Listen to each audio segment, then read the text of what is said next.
আজকে এখানে আসার মেইন কারণ উদ্দেশ্য হচ্ছে আমাদের ত্রিপুরা রাজ্যের ত্রিপুরা ওয়ানসার মধ্যে অনেকজন বেকার সমস্যা আছে। এই সমস্যা সেন্ট্রাল ফোর্স যেন ভালো একটা রিক্রুটমেন্ট হয়, এই দাবি নিয়ে আমরা আজকে একটা মেমোরেন্ডাম সাবমিট করেছি, যেন কিভাবে আমাদের ত্রিপুরা রাজ্যকে আরও উন্নত করা যায়। আমাদের মাননীয় প্রধানমন্ত্রীজি নরেন্দ্র মোদীজির যে নেতৃত্বে যে সৌন্দর্য কাজ হচ্ছে, সেটা আরও যেন সুন্দর করার জন্য, এবং আমাদের ত্রিপুরার মুখ্যমন্ত্রী মাননীয় ডক্টর প্রফেসর মানিক সাহা, ওনার নেতৃত্বে কাজ সৌন্দর্যভাবে চলছেন, আরও যেন এগিয়ে যায়। আমরা তরফ থেকে যেভাবেই হোক এই যে বেকার সমস্যা সমাধান যেন হয়, এবং কিছু কিছু আছে আমাদের প্রবলেম আছে, সেই প্রবলেমগুলোর জন্য আমরা আজকে মেমোরেন্ডাম সাবমিট করা হয়েছে।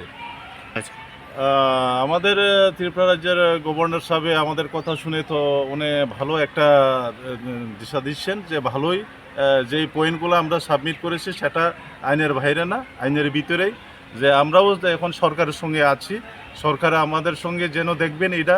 আর উনের যে চ্যাপ্টার আমরা যে দিয়েছি, যে আমরা ডিমান্ডগুলো রাখা হয়েছে, এটা বাইরের না, খুব সুন্দর এবং ভালো দেওয়া হয়েছে এখানে, সেটাই আর কি।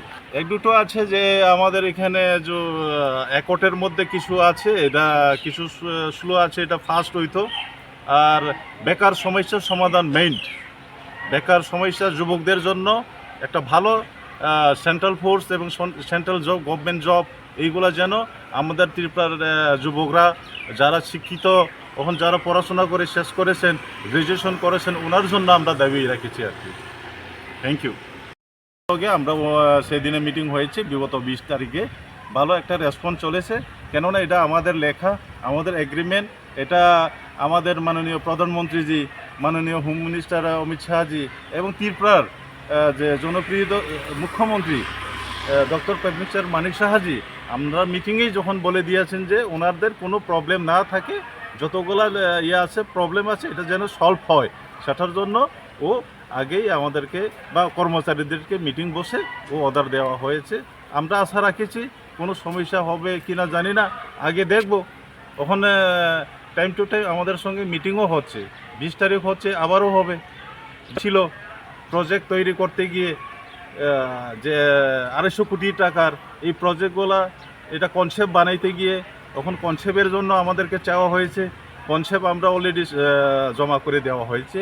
এখন দেখবে ডিপার্টমেন্টের সঙ্গে আমরা দফায় দফায় বসতে হবে, যে কোন ডিপার্টমেন্ট কী কাজ করছে, কি করলে ভালো হবে, সেটা নিয়ে আমরা মিটিং বসবে না। বিশ্বাস অবিশ্বাস তো ইমপ্লিমেন্ট তো জাস্ট স্টার্ট, শুরু হয়েছে, ওখানে পেপারে শুরু হয়েছে, প্র্যাকটিক্যালি যখন কাজ শুরু হবে তখন বোঝা যাবে। সেটা তো এখানে আমরা যখন ডিপার্টমেন্টে সাবমিট করার পরে আপনারা এখানে যাবেন, কি বলবো, প্ল্যানিং পাঠাইবেন দিল্লি যখন অ্যাপ্রুভ আসে, তখন বুঝবেন যে আমরা কাজ সাকসেস হয়েছে কি না, তখন আপনাদের মাধ্যমে আমরা আবার